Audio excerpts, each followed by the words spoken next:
Good morning, good afternoon, and good evening, wherever you are. Welcome to the webinar series, China Toward Efficient, Inclusive, and Sustainable Urbanization. This is the last of the series and will be posted on the E-Institute website in about 24 hours. My name is Gaidos Regalis. I'm the program leader covering energy, environment, agriculture, and climate change for China and Mongolia, based out of the World Bank office. So let's get started.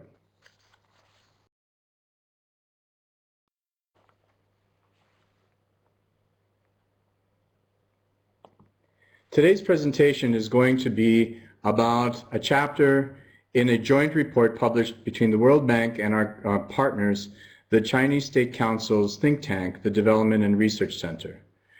The report was published in July 2014. It covers 7 chapters, trying to answer the question, can China's urbanization be more efficient? Can it be more socially inclusive? And can it be environmentally sustainable? The 7 chapters are listed here. They include urbanization and economic growth, planning and connecting cities for greater diversity and livability, inclusive urbanization and rural and urban integration, China's urbanization and land, China's urbanization and food security, financing urbanization, and last but not least, green urbanization. The green urbanization chapter, which I was responsible for together with my co-authors, assesses the current situation, addresses governance issues which we think are central, and recommends actions in a variety of sectors, including urban planning, air quality management, transport, energy, including industrial energy efficiency, building energy efficiency, and clean energy supply, water and wastewater, and solid waste management. So let's get started. In our assessment, which was about a 12-month work, we found that unfortunately the goal of clear water and blue skies is still distant.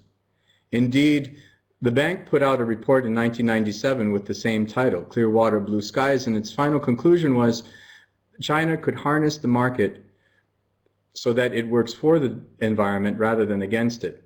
When we looked through the report, unfortunately, many of the recommendations still held even now. So what was it that we could say that was a little bit different, and what progress has been made? Well, as you can see on the slide, air pollution has indeed declined. China has made tremendous efforts in reducing ambient particulate matter concentrations, as you can see in the downward slope of the light blue graph. However, improvement has slowed, and indeed, air pollution costs in terms of exposure to air pollution is rising.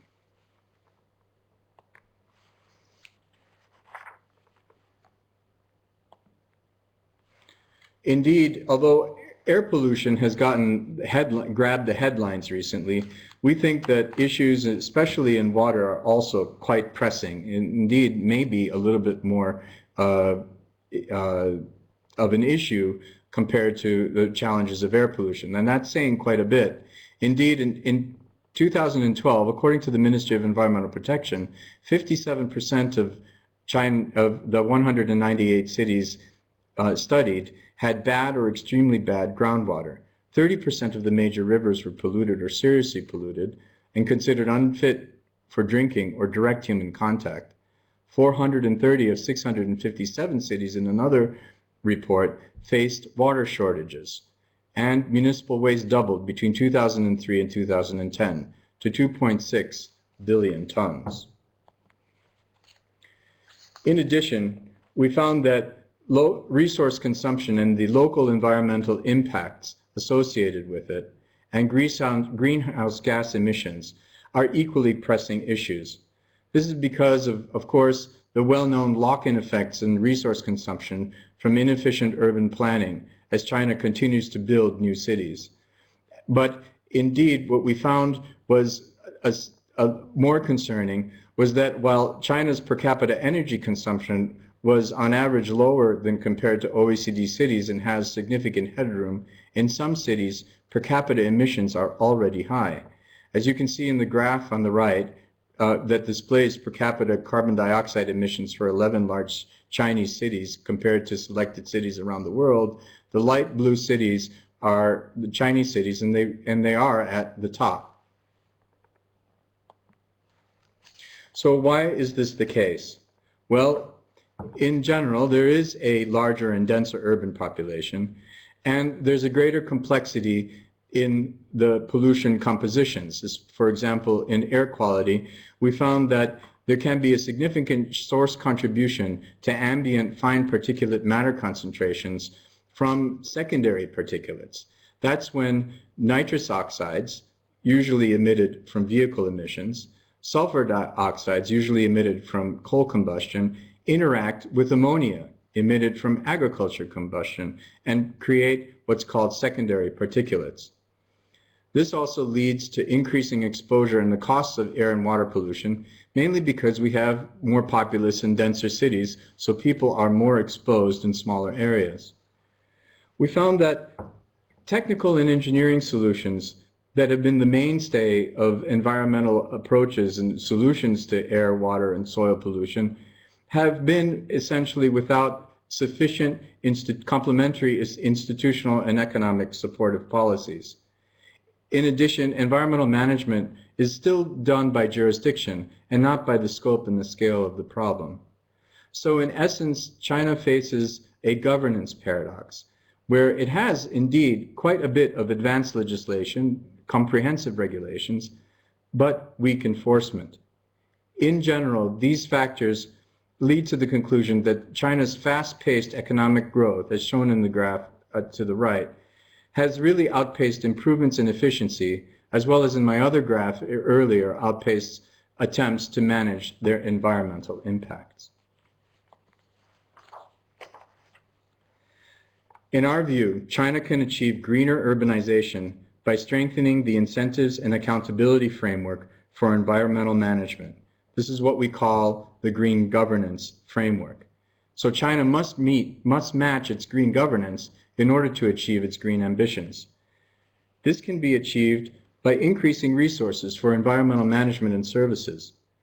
By international standards, given the size of the problem, China's environmental management capacity is relatively small, especially at the national level. For example, at the time of writing, there were about 2,900 staff at the Ministry of Environmental Protection compared to 17,000 at the US EPA, even though China is four times the size.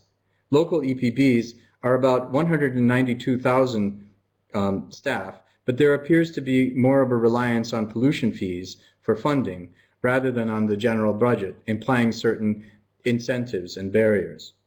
Environmental agencies often lack sufficient authority to enforce compliance, mainly because local EPBs are outranked by central state-owned enterprises that manage most of the industrial output for the large enterprises, or do not have sufficient incentives to enforce. This leads me to the second pillar of the green governance framework. There's a need to strengthen incentives for green governance by local governments. All of the local EPBs report to the next higher executive body. So for example, a provincial EPB reports to the governor, a city EPB reports to the mayor. However, the incentives for mayors to place environmental objectives on an equal footing with economic growth outputs still need to be raised. And to do that, there is a need to put more sufficient weight on improvements in the quality of life of residents in order to give greater priority to environmental outcomes. And we've seen some of this effort already made in recent initiatives among the Chinese government policies on environmental management. We also think that increasing cadre tenure, the amount of time that officials spend in a particular position, we noticed that it had declined recently. Increasing the tenure may adjust the tendency to focus on the short term because environmental outcomes take a longer term to achieve. The third pillar is facilitating public participation by opening more channels for it. Citizens' opportunities for contributing to the enforcement of green regulations, including through the legal system, are still inadequate, in part because of limited access to information on the performance of environmental management authorities and the polluting activities of firms. More channels might mean direct participation. For example, having environmental NGOs play a greater role in policy development, advocacy, and monitoring. There can be also an opening channel for formal complaint and legal mechanisms, eventually allowing citizens, NGOs, and local governments to bring cases for major violations. And also through public disclosure. There should be mandates for public disclosure and more resources to respond to requests for those areas, for those agencies that already have a mandate to provide public information but may be understaffed or under resources to respond to requests. The fourth pillar is employing sharper instruments. Reflecting a strong emphasis on technical expertise in government, regulations and targeted approaches dominate the environmental management landscape. While economic and market-based instruments can sometimes be more efficient, they may be underutilized. We see three areas that could be sharpened in terms of policy instruments. Pricing reform to effectuate more efficient responses and allocation of resources. Prices should be cost reflective, and externality costs should be internalized in all sectors. Strengthening regulations is an obvious part of sharper instruments, but this needs to be complemented with strengthened incentives for compliance, as I mentioned earlier. And finally, an investment in transfers. We found that at times policy tools try to achieve too many policy objectives. For example, using low prices to address affordability concerns. There are different ways to address affordability concerns aside from low prices, and we suggest looking at social protection policies rather than low prices to address affordability concerns. We also think targeted sector policies such as revenue recycling may be a good idea in certain areas to amplify the effects of increased or adjusted prices. Let me give you a few more details. When we looked closer across energy pricing, we found that the most egregious subsidies largely are eliminated or brought down considerably. Coal prices, shown on the left figure, paid by industrial consumers are relatively high. The benchmark spot price for thermal coal traded at China's northern ports has remained well above that of similar grade coal elsewhere. What is interesting is that the relatively high domestic prices are due in part from the high transport and handling fees that can make up to 70% of industrial consumer price in coastal areas. An interesting review by China's Central University of Finance and Economics found that there are 25 different environmental resource taxes and fees among the 109 taxes and fees currently levied on coal producers. On the right-hand side, the figures show transport fuel prices in China, which, while low relative to other countries, have increased significantly. So where are the remaining challenges in pricing? Well, for one, electricity prices in China overall are generally comparable to the long-run marginal supply costs and maybe a little bit higher than the marginal supply costs, but also before accounting environmental damage and other non-monetized costs. Industrial users pay around roughly 10 cents per kilowatt hour on average, which favorably compares to OECD prices of about 11 cents. If you take purchasing power parity as a basis, China's effective average rate for industrial users is about middle of the pack in the OECD. However, residential electricity prices vary between 8 and 10 cents, which are lower than in many cities, as shown in my graph. We see this also in natural gas prices for residential consumers, as well as water and wastewater tariffs. This appears to be one of the most important deviations from market prices presently. But getting to cost recovery is only a first step.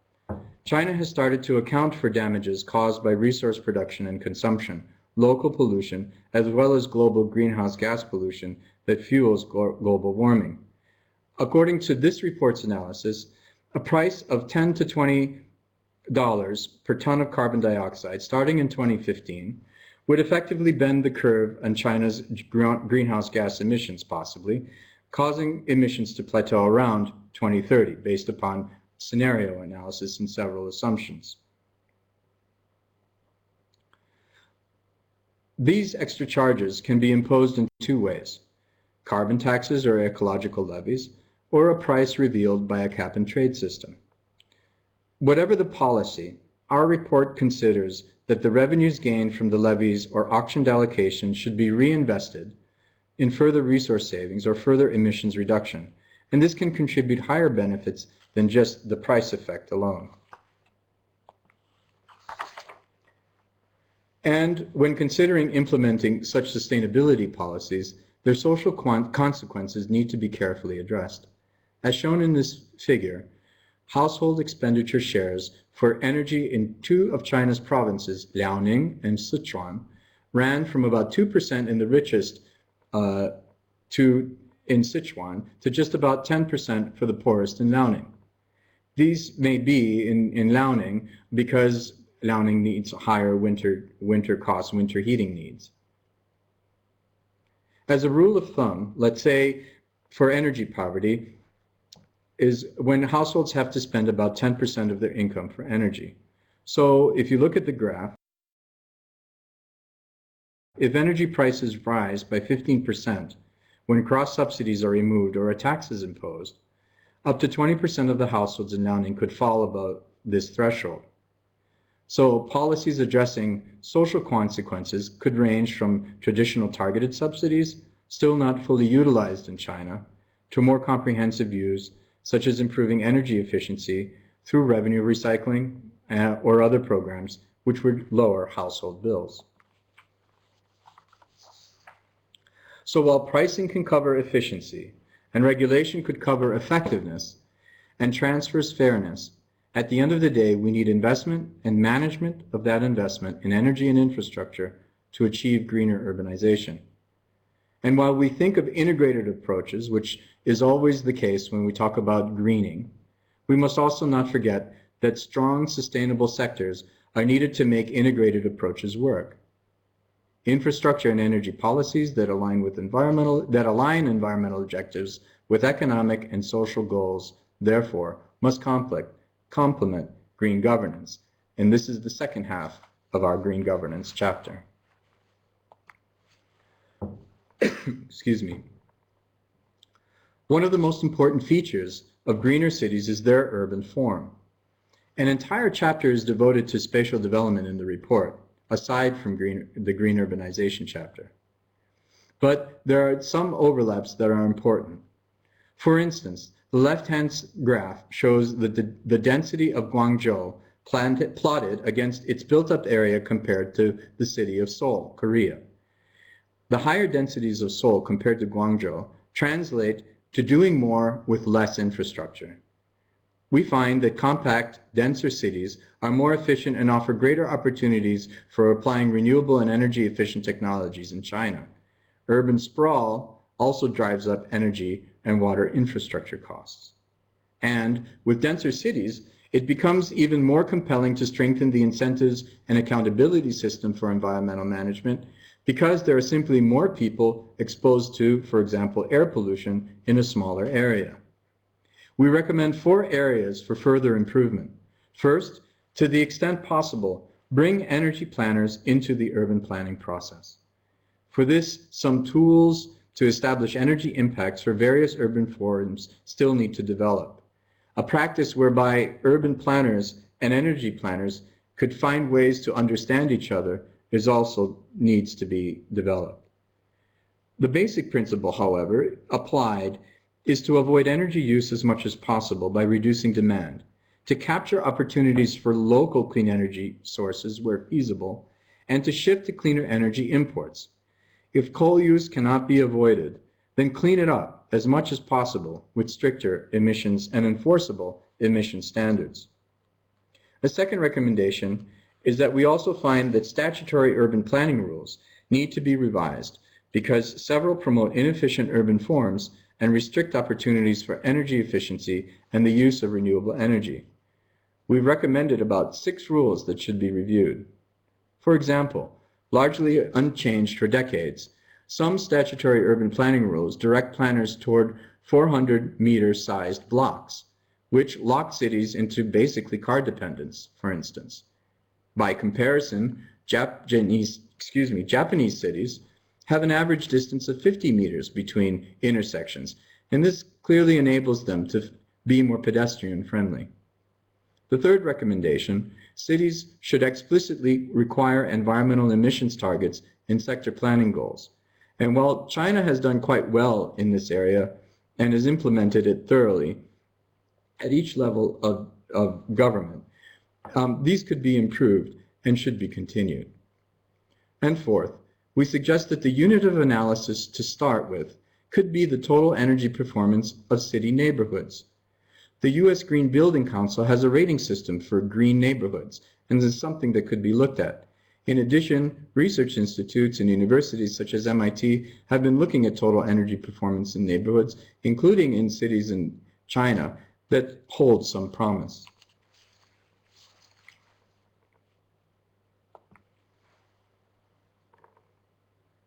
As in urban planning, because of the increasing complexity and the fact that air pollution crosses boundaries, a more comprehensive air quality management approach we find is needed based upon our report's analysis.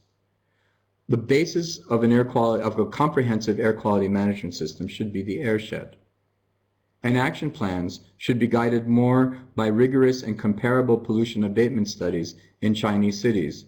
As we went through the research, we found that indeed there are abatement studies, urban air quality analysis studies of different cities, but the methodologies may be different.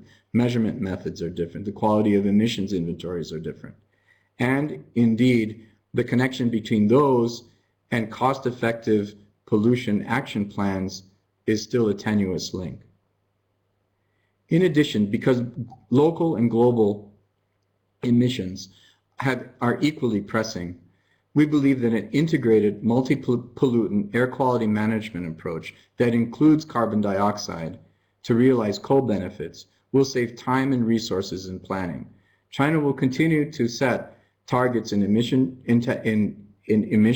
especially carbon intensity emissions, in energy intensity reductions, and therefore integrating those into the air quality management system will indeed save time and resources in developing comprehensive programs and may find cost-effective approaches in realizing co-benefits. In addition, there should be an adoption of more differentiated and time-bound targets for regions and provinces to meet air quality standards. Now, in the current air quality action plans, there are time-bound targets. They are applied, but in general, they're applied with a one-size-fits-all approach. Indeed, different cities face different challenges in achieving air quality, Chinese national air quality classes. Some cities could indeed achieve more because of their level of development, because of the way that they've already achieved certain levels. But other cities, because of capacity constraints, may achieve less and become demotivated if the leap to achieving the target is too great. WHO even has interim targets for meeting air quality standards, so applying the same principle might be a reasonable approach to motivate cities with less capacity to achieve better air quality outcomes. We think that the comprehensive approach that we suggest, and there are other recommendations in the report, could be piloted at the regional level, perhaps in the Beijing, Tianjin, and Hebei region, known as the Jing-Jin-Ji region, that has received so much attention recently in terms of air quality management. In the case of transport, we looked at two aspects: reducing reliance on private cars and reducing vehicular emissions. In terms of reducing reliance on private cars, there is a need to integrate land use planning with transport planning. As I mentioned before, compact cities, together with mixed land use and transit-oriented development, can help to achieve a better layout for a modal shift to public and non-motorized transportation. This could be complemented by road pricing and parking charges to address congestion and air pollution concerns. But in order to make this modal shift to public and non-motorized transportation, there needs to be more convenient public transportation. And this goes down to the level of designing more complete streets, which means more safe and efficient travel for all modes, and an integration of services so that it's easy to shift from one mode of public transportation to the other. Revenue recycling is another aspect and another feature that I'm going to talk about again and again, both in my previous slides and in future sectors, because dedicated and predictable funding is a key success factor in driving this shift to more public and non-motorized transportation. So for example, fees on private cars could be recycled to investments in public transportation and making it more convenient. And finally, as cities grow larger and more sophisticated, piloting Metropolitan Transit Authority will certainly help coordinate planning, investment, and operations across all transport modes. In order to understand better what could be done in reducing transport emissions, we looked at what are the key sources. We noticed that heavy freight is the largest source of NOx and PM and can be much cleaner, as the slide on the top right-hand side shows, as a comparison of Chinese 4 emission standards with Euro 6 emission standards. As you can see in the bottom left, diesel vehicles are also the largest source of NOx and PM, while of course, as you can see on the right, older vehicles we see on the road are definitely poor performers. So what can be done? Strategies to control pollution from energy use and transport would include accelerating low sulfur diesel and gasoline production and use. The ICCT estimates that introducing ultra low sulfur diesel would have roundabout an effect of a 5 fun per liter increase in the price of gasoline and a 13.6 fun increase in the price for diesel. Differentiated pricing could induce fuel switching. Accelerating transition to Euro 6 emission standards for heavy-duty vehicles is recommended, as well as the rapid phase-out of high-emission vehicles, the so-called yellow sticker vehicles in China. This could be done also through higher vehicle registration fees. For example, you would get lower charges if you had lower emission vehicles, or as in the European Union, you could even consider fees for carbon dioxide on vehicles or do low emission zoning. Finally, there's a need to complete emission control enforcement network. And in the interest of time, I won't get too much into it, but there is no clear authority to recall vehicles. MEP lacks the authority to supervise and conduct its own use testing and assess penalties. And obviously, these types of measures could certainly help strengthen emission control enforcement. And there are other recommendations in the report. In urban energy supply, we found that despite strenuous efforts to scale up renewable energy and improve energy efficiency, cities still rely a lot on direct use of coal for energy use. As you can see on the graphs, coal use has remained stable or actually grown. Beijing, Shanghai, and Chongqing remain largely dependent on direct use of coal, and clearly coal dominates when taking imported thermal power into account. We recommend a strategy of prioritizing reduction of energy demand because this reduces coal consumption. And of course, the absence of energy use is the cleanest form of energy, and a shift in the energy mix away from coal as much as possible.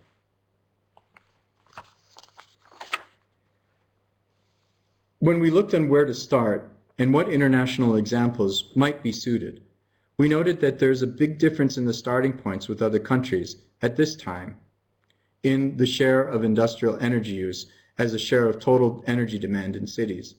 And as you can see on the left-hand side, no matter whether you're looking at megacities, medium or small cities, industry dominates. Megacities, due to the maturity in their economies, have started to shift their industrial structure toward less energy-intensive services, and that's why we see a smaller share. This translates into an interesting graph on the right, where the light blue shows the share of industrial carbon dioxide emissions per capita of Chinese and other cities.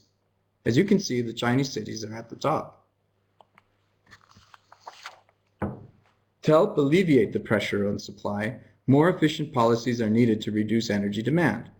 Industry is the largest energy consumer and source of pollution for cities, and therefore energy efficiency industry is a priority.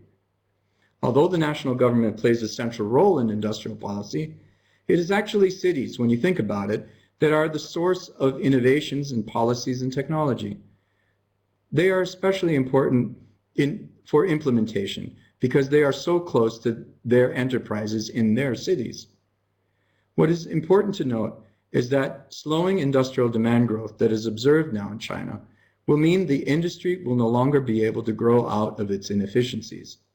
This is both bad and good. Bad, because investment decisions will be more conservative.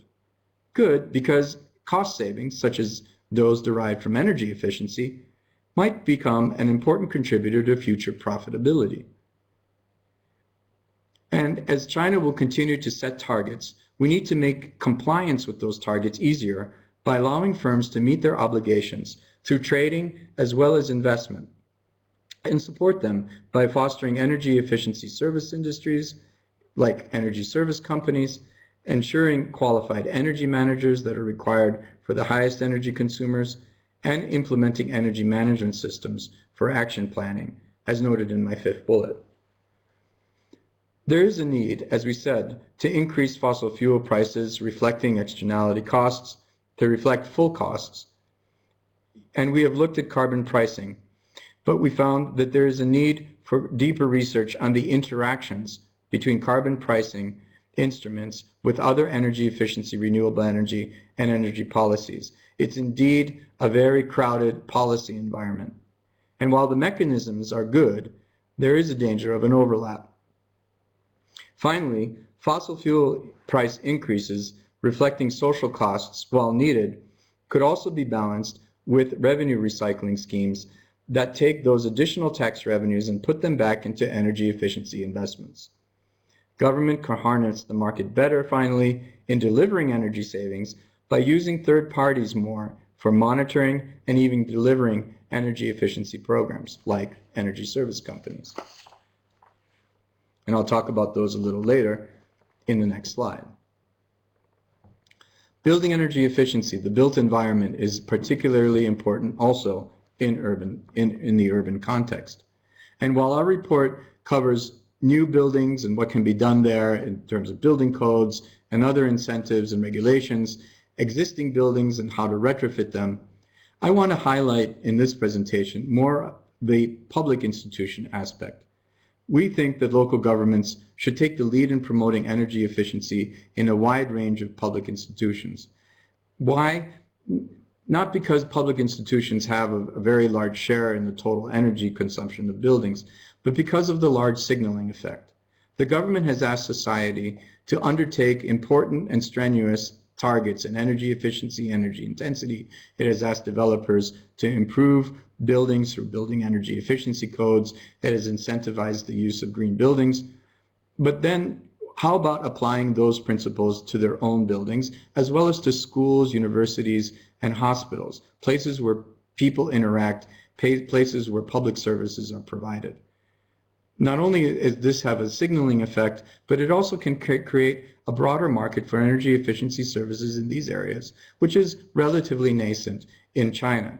Indeed, the ESCO industry that many of you might be familiar with has its roots in China in industry, simply because industry has a much higher share of total primary energy consumption, unlike the United States, where ESCOs dominate in the built environment.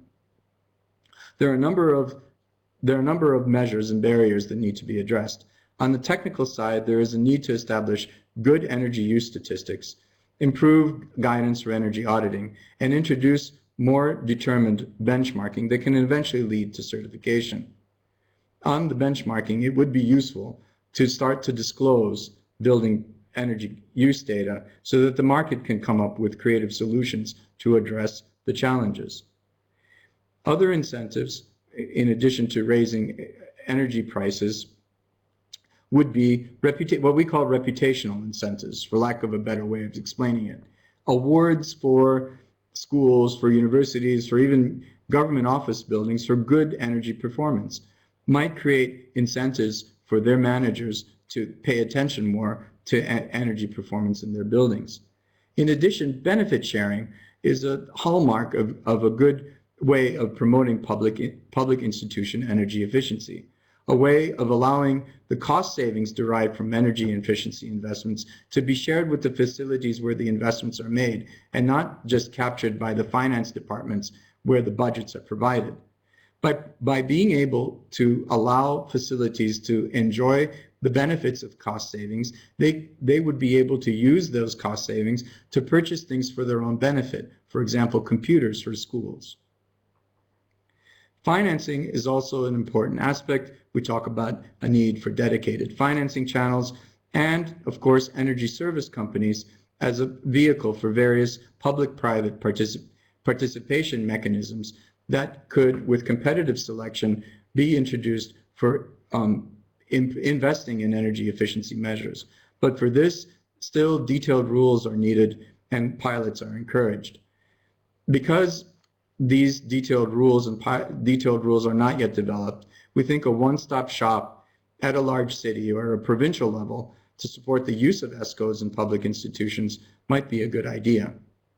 And finally, in the green buildings environment, we have a section on it, and we really do emphasize the need for a stronger supply chain.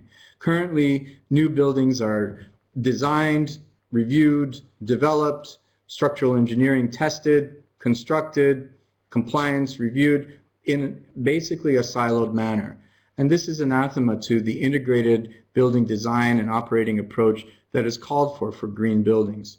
And greater market awareness is needed to understand the benefits of living in green buildings. Finally, in addition to the external environment, there is a widespread concern about cleaning the air indoors, especially in the types of materials that people use for gluing and the materials they use for decorating their apartments or furnishing their offices.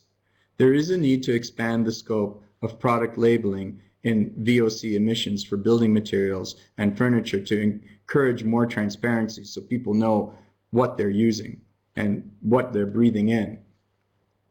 And there's also a need to clarify standards. For example, we found that exposure periods and allowable levels for VOCs in building design and acceptable standards are not the same. Strengthening coordination and enforcement and initiating phase-outs is also needs to be emphasized. And in the interest of time, I won't get into it, but down at the bottom, you can see concentrations of formaldehyde on the left and benzene on the right in buildings of various cities and regions. And we've circled where some of the selected Chinese cities who are considered more advanced, Beijing, Guangzhou, are identified. So after reducing energy demand as much as possible, how can Chinese cities secure clean energy sources and shift away from coal? This, of course, is not just a local action item, not just a responsibility for local governments, but is also a shared responsibility with national levels because energy policy is affected, of course, by national policies. So in order to minimize the direct use of coal, there needs to be an expanded access of gas, increased clean energy sources, and standards enforcement through the green governance framework. In terms of gas, the priority would be residential, commercial, and heating, simply because of their beneficial air quality impacts relative to coal use in those sectors. This must be complemented with gas sector reform. This especially needs encouragement and upstream competition that could be affected by improved pricing reform, third-party access, and a number of other measures that we include in the report. Power sector reform is needed to expand renewable energy dispatching to create a more efficient and competitive sector, and by using more local clean energy sources, indeed, urban energy security could be improved. To do so, we think that the reforms that are articulated in the roadmap that is articulated in State Council Decree number 5 issued way back in 2002 should be rekindled, restarted. And some of those are reflected in a recent document, number 9, that has been just issued. are 4 additional actions that we think are important. First is the introduction of a 2-part generation tariff. Currently, there's a 1-part generation tariff with a guaranteed number of operating hours dispatched for each thermal power plant. With a 2-part generation tariff and changing the dispatching rules on efficiency principles, this would even the playing field between thermal generation and renewable energy. It would also help by introducing a fixed part to the tariff. It would help remove a barrier and resistance from thermal power generators to to dispatching more renewables, because for every kilowatt hour that they're not dispatched, they lose revenue. With a 2-part tariff, their fixed costs would be covered in principle. Complementing this, a transparent transmission and distribution pricing is needed. Finally, third, adjusting incentives in favor of distributed generation is also needed to help improve prospects for greater distributed generation use in cities. And finally, there should be a discouragement of local fees and sourcing requirements, which we found reduce the quality even of installations of renewable energy, wind farms, etc. Sometimes are subject to local sourcing requirements and certain fees.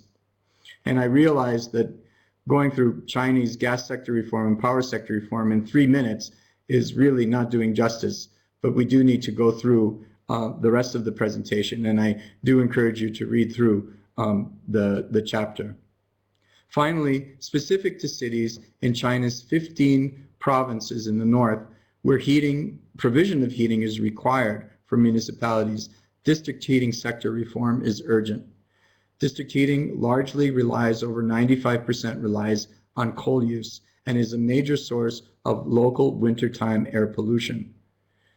It's necessary to reform heat regulation, and in particular to introduce consumption-based billing. Currently, district heating in many parts of China still is priced according to the floor area or the heating area. So there's a RMB per square meter tariff. Obviously, there's no incentive to use energy wisely, and meter-based billing would certainly introduce this incentive.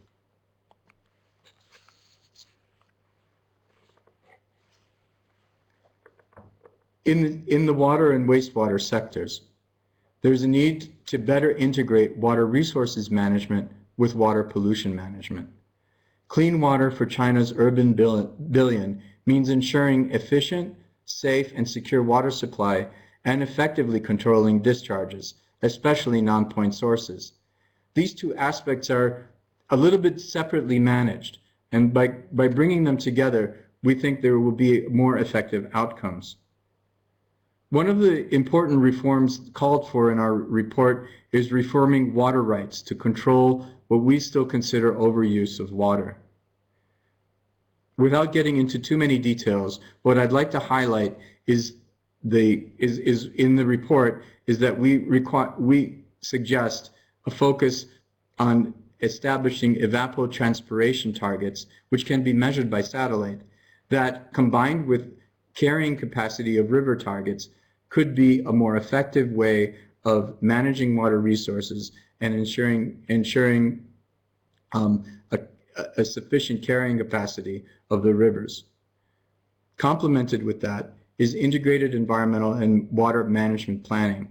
The idea is to link stakeholders not by a jump to formal institutions, but by establishing what is called a joint decision-making conference, something already piloted in China, that brings stakeholders together, establishes trust at the basic levels, for example, for sharing data between water resources management offices and pollution management offices, and then eventually would lead to a mechanism that monitors local level plans.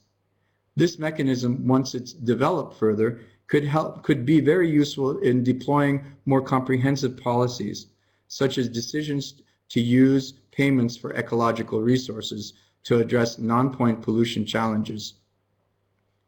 For example, urban residents could pay upstream farmers not to pollute their rivers, rather than investing in expensive water treatment downstream. In addition to integrating water resources and pollution management, there's a need to modernize urban water utility management. We've shared findings of a financial analysis of dozens of water and wastewater utilities in China in our report. Our findings say that there is indeed a need for an adjustment of water prices to improve sustainability of supply and treatment services. You can see the comparative graph on water and wastewater tariffs below. And as a result of a very fast build-out of water supply and wastewater assets, there is now time to introduce better asset management to deal with operating and maintaining those assets. And similarly to transport authority, metropolitan transport authorities, because cities are growing in size and complexity, there is a need for piloting water boards in metropolitan areas. And for small towns which lack the capacity to address some of their challenges, there might be an opportunity to aggregate services contractually or through other means by depending on centers of larger cities that provide services to the smaller cities. And similar to air quality, we think adapting transitional arrangements in meeting wastewater standards could improve coverage. Some smaller cities in China are unable to make the leap to achieve stringent wastewater treatment standards and simply throw up their hands, or there's a race to the bottom in meeting only minimum requirements. By setting interim targets, these smaller cities might be more motivated to do a better job and increase coverage. And finally, in solid waste.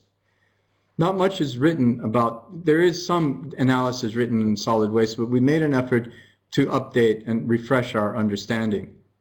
Urban residents, in principle, make up about 55% of the population, but generate about 80% of the total waste in China, 1.1 kilograms per person per day, compared to just 0.3 kilograms for rural residents.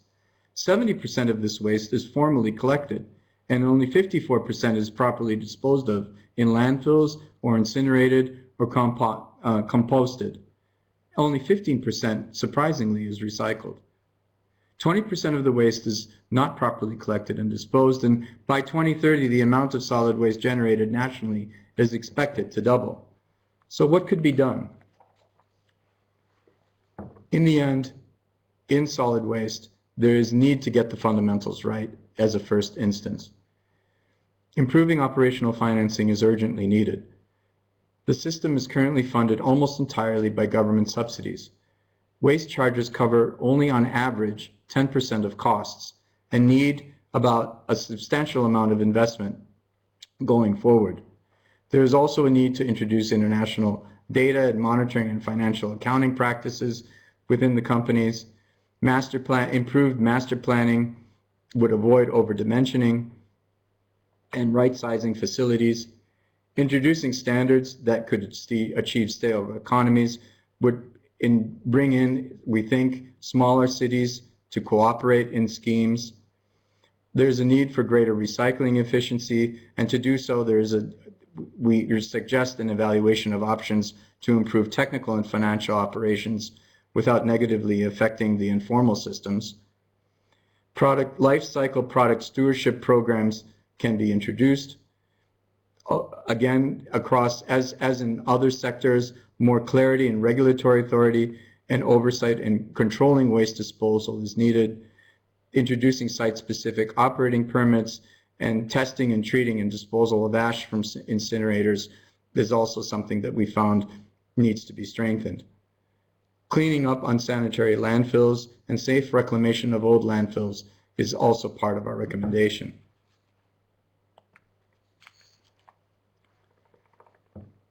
So in this short period of time, I've gone across many sectors and talked about the need for greater incentives and accountability, to strengthening incentives and accountability framework for environmental management. Because, as you can see, China faces some of the world's most vexing problems as it urbanizes. It needs to provide cities where 1 billion people will not only want to work, but also enjoy living. Inertia, sorry, this is my last slide. Inertia probably is not the right word, but the challenges as you can see, the challenges really are more institutional rather than technical. We spoke about the need for increasing resources. We spoke about revising cadre evaluation and tenure systems. We talked about opening channels for public participation and rebalancing environmental and policy instruments toward more market-based tools. These sharper policy instruments, open channels for public participation, stronger incentives, and more resources and authority are part of what China needs to do to match its green governance with its green ambitions. Without strengthening green governance, the changes and addressing the challenges will be more difficult. Applying these principles in sector policies encourages greener and efficient growth. And as market and price instruments do provide the strongest incentives to go green and is needed on all sectors, it's important also to address the social consequences of those policies. And in the end, I personally am a great optimist in China. I think China has important and significant advantages. It can capitalize on other countries' experience, first of all. Second, it has proven time and again an ability to capture large clean tech opportunities, improve upon experiences and policies and administrative measures, and also has a strong and determined leadership to address the environmental problem. Thank you very much, and I look forward to your questions.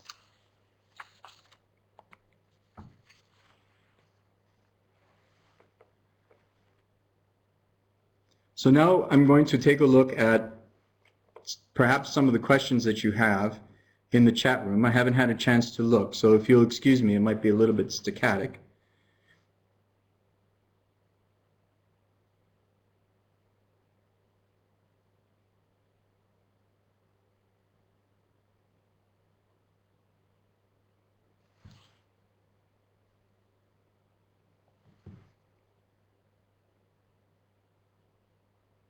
I welcome any questions you might have on the presentation.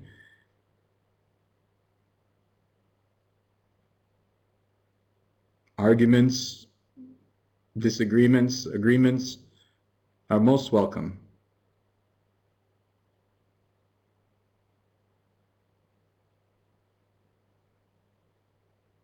And they're all anonymous. I won't say who's asking, I promise.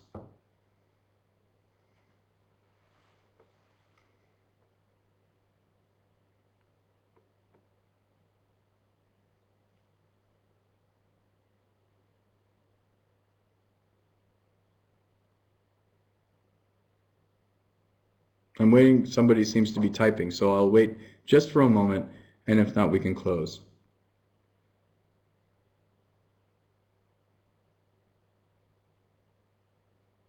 Somebody asks, could you please comment on some of the best or worst case studies in respect to urbanization, Chinese cities?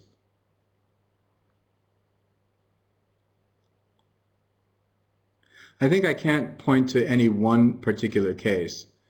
I think what we all know are definitely some of the challenges some of the environmental challenges are palpable. For example, in the Beijing, Tianjin, and Hebei region. In early 2013, air pollution hit the headlines, air apocalypse, these kinds of things, when there was a big spike in PM 2.5, and that raised air pollution to the environmental policy debate in China. Obviously, this is a consequence of an inadequate green governance framework, lack of coordination, a lack of connection between air quality analysis and evaluation of cost abatement measures, prioritization of those measures, and incentives to enforce what are essentially reasonable environmental regulations and legislation. Sure, there are gaps, but basically, as I said in the presentation, there are indeed difficulties in implementing those if you don't have the incentives and other aspects of green governance to support you. So it's hard for me to say exactly which cities are good and which cities are bad. I think In some of our reports, we do highlight a couple of cities that have done well, in, for example, in disclosing of information. The names escape me, but we do have those examples.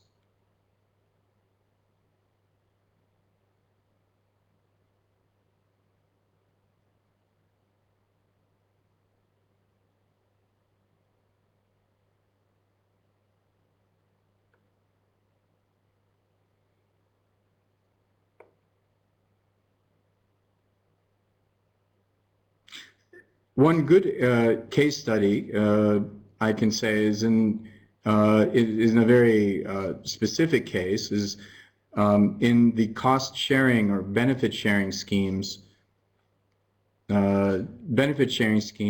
for public institution energy efficiency. I know that Beijing, for example, has introduced accounting rules that allow facilities to sign contracts with energy service companies over a multi-year basis. One of the difficulties with benefit sharing for government facilities is that the budget is on an annual basis.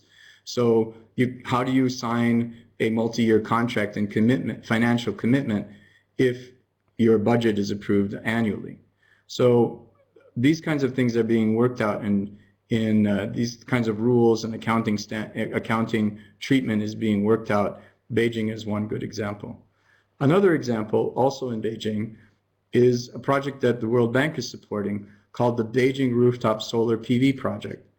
We're supporting Beijing's installation of rooftop solar PV panels on about roughly 900 schools at about a little less than 100 megawatts. This is done entirely through what is called a renewable energy service company, which is installing and providing the operation of this distributed generation. And while the rooftop solar PV capacity is dimensioned to meet the needs of the school, it is allowed to evacuate surplus electricity to the grid. So this is another interesting and exciting example.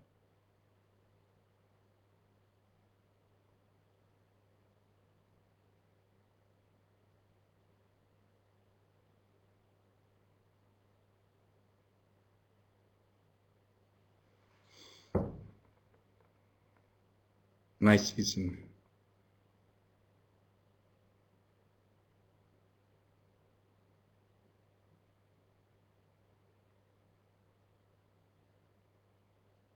Someone is sharing their experience with Hong Kong's air ventilation assessment scheme.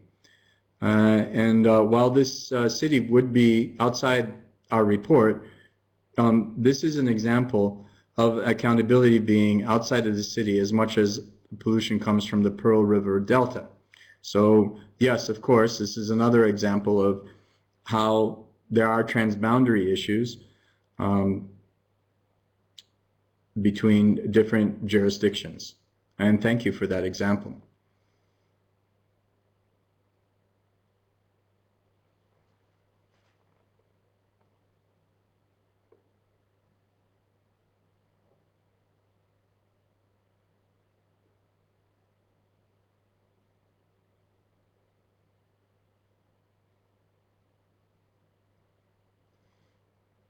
I encourage anyone else to have a question, share some experiences, thoughts.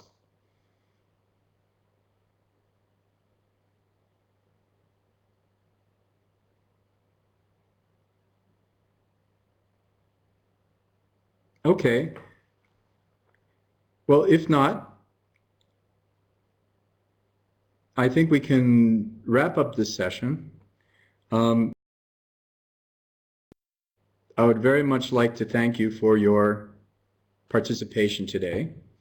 The presentation and my presentation has been recorded and will be posted on the web. And also my email is available. And so if you have any follow-up questions that you would like to ask, I'm very willing to receive your email and look forward to continued dialogue.